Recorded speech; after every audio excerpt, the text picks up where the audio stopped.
That video performed pretty well, actually. I mean, for my very low standards.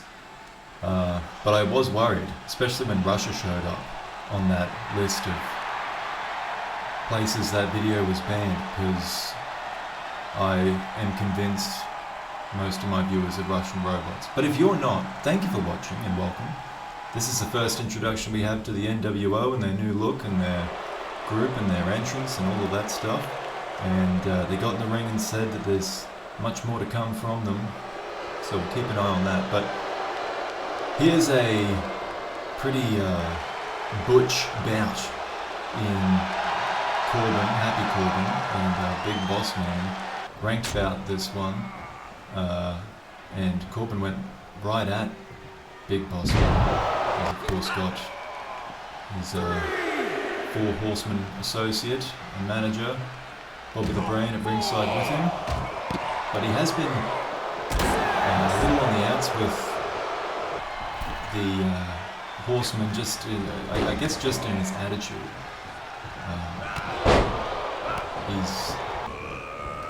I don't know, he's kind of a bit of a spoiled brat, I think, and the other three don't have much patience for it. But there's certainly been an emphasis on the tag team run of Vader and Ted DiBiase. Spotlight on Corbin. So this is his chance, and he's getting squashed at the moment by Big Boss Man. The ring goes for an elbow drop off the top, but I think he was going for that Boss Man slam there. Corbin fights it off, and this is what he's good at. He's a trained Golden Gloves winning boxer, and he likes the strap. He's not necessarily the most technical wrestler about, but he's a big guy, he's strong, and he's pretty bloody tough. Big Boss Man, man. Look at that, laughing in his face, or laughing at his own body. Big Boss Man going to something big again. Tell by how he lined it up, but that comes the other way. End of days from Baron Corbin. Sorry, I'm happy. He's Baron Corbin's his name, alright? And then he's known as Happy Corbin. So I'm not wrong if I say that. He wins the match. Okay, now here is actually a championship match, because Canadian from Winnipeg, idiot, Chris Jericho, versus Stone Cold Steve Austin, who has now on many occasions declared that there isn't any Canadians that could ever beat him. And so far he's proven that correct. Martel, Owen Hart twice, and Jericho. So, very popular in the United States, Stone Cold. He's been on the rise for a while, but I dare say if he were made to trip Canada, I would have such a nice welcome. Though, if he keeps doing this, they might have no choice but to cheer Stone Cold on a team, keeping that Canadian championship, and really making something of it. Because Owen Hart held it for a long time and had some good matches, but who cared, you know? I certainly didn't feature it on my show. Stone Cold there, who's the man? Oh, speaking of men, my goodness. Former world champion Eddie Guerrero, formerly of the WWE, his contract ran out when he was just had such a long extension after being champion that he was free to leave at the end of his reign. He stuck around to lose to Rey Mysterio one more time, unfortunately for him, but he's now in the NWA, and I believe this is motivation toward actually wanting to live in Mexico. Eddie Guerrero. So this is the Latin American Championship that is also often defended in LLM, the NWA affiliated Mexican promotion, and Humberto Carrillo. This match has already happened. This match happened in WWE, so this is a rematch. And Eddie Guerrero being thrust straight into a championship situation, but why not? Who's going to argue that? Such a legendary world champion in WWE comes in, gets his shot at the Latin American Championship, but Humberto not making it easy on him. Flying kick to the noggin, connecting, but not keeping Guerrero down. I never remember the name of this finisher, but that's the one Humberto does. It looks pretty uncomfortable, friends. There's more fake looking ones than that. In fact, the escape looks like the most fake part. But this was great. I mean, these two are very technical, of course. I mean, that's a very general term, but just back and forth counters. So powerbomb here from Eddie Guerrero that won. Kicked out at 1, Humberto. Tiger suplex, absolutely brutal. Sorry. Is that a tiger suplex? That's a dragon suplex, sorry. Sorry everyone. Sorry wrestling nerds. I got it wrong. I won't get this one wrong. 5-star frog splash. Oh wait, I did get it wrong. That's Robin Boothman. It's just a frog splash. Jeez. Really stepped in it. Comment if you think I'm an idiot.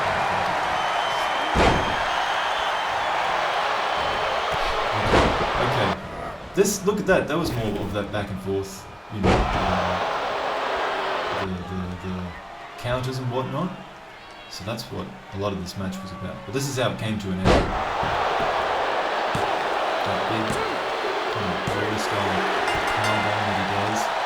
It's devastating, and it has won him the NWA Latin American Championship. His first match in the NWA on WCW, and it's a championship victory. Okay, speaking of championships, this is the big one. We got Scott Hall, Kevin Nash of the NWA versus the NWA World Tag Team Champions, Ted DiBiase, Vader of the Four Horsemen. See that very professional polo from Ted DiBiase, looking sharp, looking rich, the money, new trunks, pinkish hue. They kind of match, Vader and he. Look at those championships though, gorgeous, gorgeous craftsmanship. And that's the prize for the winner of this match. So you've got here highlights from both sides. Pretty even going back and forth, the match.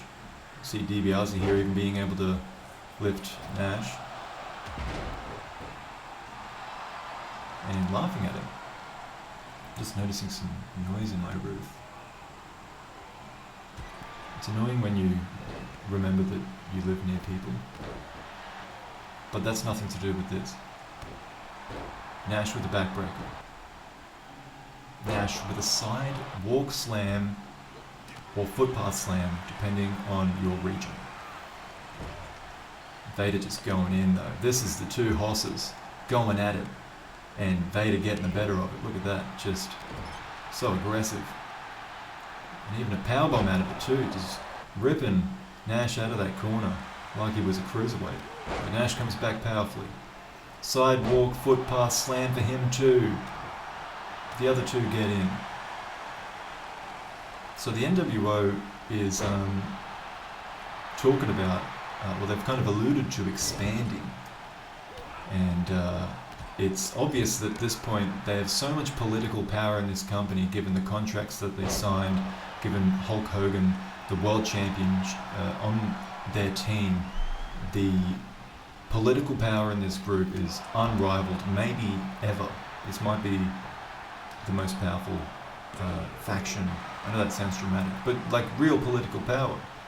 They can kind of get done what they want to get done. They've really got the boss by the balls. So it's I'm sure the powers that be would like the NWA team here in DiBiase and Vader to win. Certainly it would suit them better. Not having to have 3 world champions on ironclad contracts that are basically untouchable. And look at that, spinning elbow from the Switchblade, that's what I call it. Switchblade from, not Razor anymore, Scott Hall. Diesel, not anymore. Kevin Nash, powerbomb on Vader, unbelievable strength to be able to hoist Vader up. Unfortunately, oh okay, I thought DiBiase broke that up. Maybe he did and we didn't see it. But look at this, someone from the back haul through DiBiase up the ramp, and there's a stranger up on that ramp, and he's thrown DiBiase off it. Meanwhile, in the ring, Kevin Nash going for another one of these power bombs. Surely Vader can't kick out at 2. He's right in the middle of the ring. No DiBiase to save him. And the titles go to the NWO. And that is Baron Corbin. No, wait, Happy Corbin. No, wait, either way is right. Happy Corbin has joined the NWO. Look at that, they're doing the click thing. So, you know he's joined. Storytelling. Here he goes. Now he's in action. The political power, the aforementioned political power of the NWO. Baron Corbin has turned on his four horsemen brethren, but it has given him an opportunity at the Western States Championship. The politicking of his new friends just kind of getting him lined up, though of course he did have an argument to be made, having defeated the Big Boss Man, who's, as I said, that was a ranked match, and Big Boss Man is a big boss man. You don't want to, fight him too many times. He's a pretty tough guy. But Corbin beat him. And now he's in a match with Macho Man for a title, his first singles championship if he were to win. So you see Macho Man turning the tables on him, really kind of starting to turn the style on. Here comes the elbow, got him, makes the pin, this could be it, but those long legs of Corbin. Now look at this.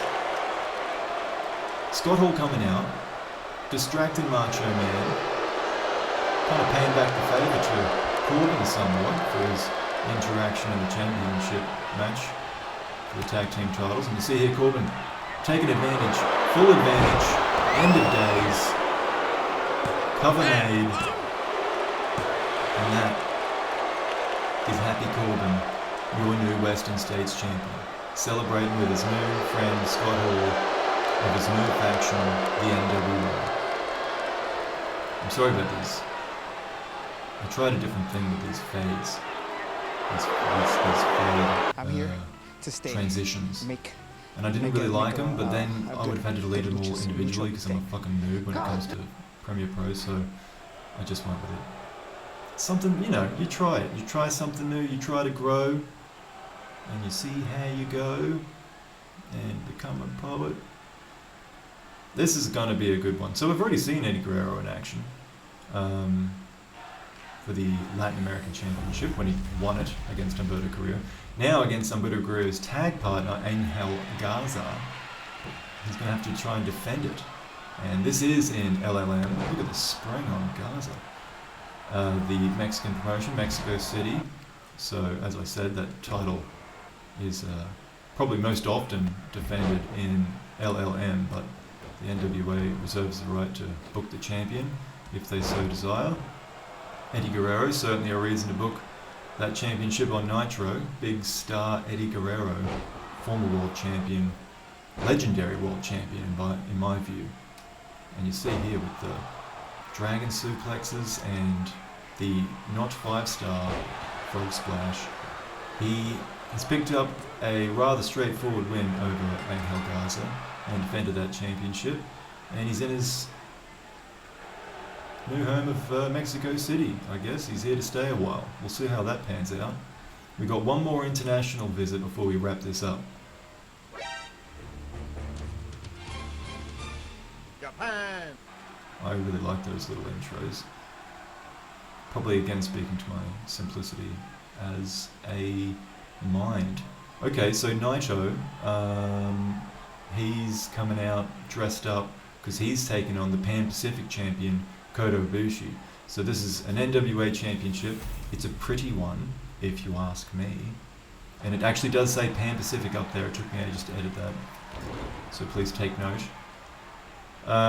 Leave your love in the comments for my championship belts. It's the best part of this video. Every video. It's the best thing I do. The championships. This is a cool move. I hadn't seen this in the game before. Sorry to get meta.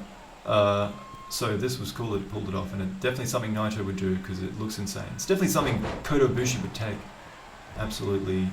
Like, that's straight out of a real-life Kota Ibushi and Naito match. But this actually was a great match. There's really good highlights here. Kota Ibushi, of course, defending his championship. Naito is certainly a highly ranked competitor in this division, so which basically, by the way, is Cruiserweight Championship for the PWJ guys.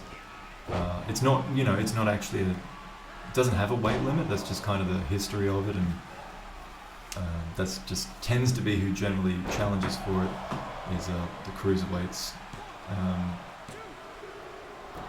There you go, Naito not quite getting enough purchase on that to keep Kota Ibushi down, but the Stardust Press could get it done.